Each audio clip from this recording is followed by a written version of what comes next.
নমস্কার বন্ধুরা, আমি প্রিয়াস ব্লগে আর একটা ভিডিওর সঙ্গে তোমাদের সবাইকে অনেক অনেক স্বাগত। তো কেমন আছো সবাই? আশা করছি অনেক ভালো আছো। আমিও খুব ভালো আছি। তা আগের ভিডিওতে দেখেছিলে আমরা জগন্নাথ মন্দির দর্শন করতে গিয়েছিলাম। তো সেখান থেকে এসে তো আকাঙ্ক্ষাকে ভাবলাম আরেকটু ঘুরিয়ে নিয়ে যাব। তো ওইখান থেকে মন্দির দর্শন করার পথে সামনে একটা পার্ক ছিল, তো খনিগড় পার্ক। তো ভাবছি সেখানে আগে যাই, গিয়ে আকাঙ্ক্ষাকে একটু ঘুরিয়ে নিয়ে আসি। তো আগে কখনো যাইনি পার্কটাতে, আদৌ কি আছে আমরা জানি না। আমরাও আজকে যাচ্ছি, নতুনভাবে যাচ্ছি আর নতুনভাবে দেখব। তো তোমাদেরকেও সেভাবেই দেখাবো। তো চলো আমাদের সঙ্গে দেখতে থাকবে। আর আজকের ভিডিওটা খুব ছোট্ট একটা ব্লগ, তো আশা করছি ভালো লাগবে। যদি ভালো লেগে থাকে তাহলে প্লিজ একটা লাইক করে দেবে, আর বেশি ভালো লাগলে একটা সুন্দর কমেন্ট করে বন্ধুদের কাছে শেয়ার করে দেবে। তো চলো দেখতে থাকো। দেখো রাস্তাটা কতটা সুন্দর। এটা একটা নতুন ব্রিজ নরেন্দ্র মোদী ওপেন করেছে, বেশি দিন হয়নি, 1 বছর মতোই হয়েছে। এটা হচ্ছে বগিবিল বলে আর কি জায়গাটাকে। তো দেখো ওইখান থেকে এসে একটা এই যে পার্কে বলেছিলাম আসবো, তো দেখো পার্কটা চলে এসেছি। তো সেভাবে আমি কিছু দেখতে পাচ্ছি না পার্কটাতে, শুধু হচ্ছে গিয়ে অ্যানিমেল কিছু আছে, মানে মাটির আর কি, মাটির না পাথরের যাই হোক, অ্যানিমেল আর সুন্দর সুন্দর একদম গাছ আর কি, ডিজাইনিং গাছ যেগুলো থাকে না সেগুলো। তো চলো দেখতে থাকো আমাদের সাথে, ঘুরতে থাকো পার্কটা, এনজয় করো। আর কথা না বাড়িয়ে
ধরে না।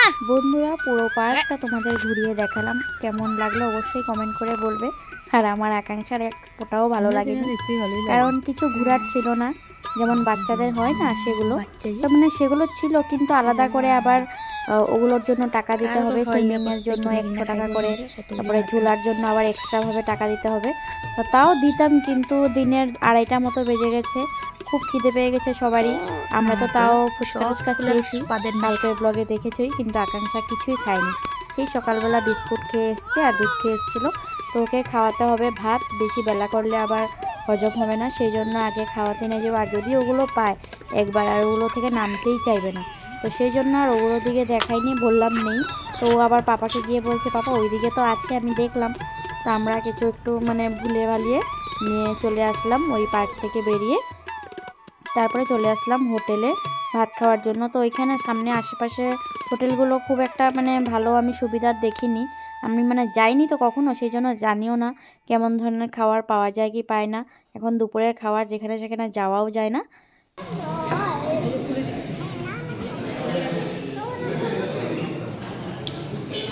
হাই করে দাও, কি করবে এখন? ভাত খাবো, সেই জন্যই চলে আসলাম জানাশোনা একটা হোটেলে, যেখানে ভালো খাবার পাওয়া যায়। আর দিনের বেলার খাওয়াটা যদি ভালো না হয় তাহলে ভালো লাগবে না বন্ধুরা, তাই না? সেই জন্য এই যে এখানেই চলে আসলাম। আগে হয়তো তোমরা দেখেছো, আমরা আগে এসেছিলাম, অনেক ধরনের আইটেম পাওয়া যায়, দেখতেই পারলে। খাওয়া দাওয়া করে তারপরে সেখান থেকে বেরিয়ে একটু মানে ঘুরে ঘুরে তারপরে বাড়ি চলে যাব। তো যেখান দিয়ে এখন যাচ্ছিলাম, দেখো দূর থেকে কি সুন্দর দেখাচ্ছে না পাহাড়টা, খুবই ভালো লাগছে। এটা ডিব্রুগড় থেকে পার হয়ে মানে আরেকটু গেলে তো এরকম একটা দেখা যায় আর কি, পাহাড়ের মতো। তো খুবই সুন্দর, দেখতেই পাচ্ছ তোমরা ভিউটা কতটা সুন্দর লাগছে আর কি বলবো। তো আজকের ব্লগটা এখানে শেষ করব, আবার আসবো নতুন ব্লগ নিয়ে। টাটা।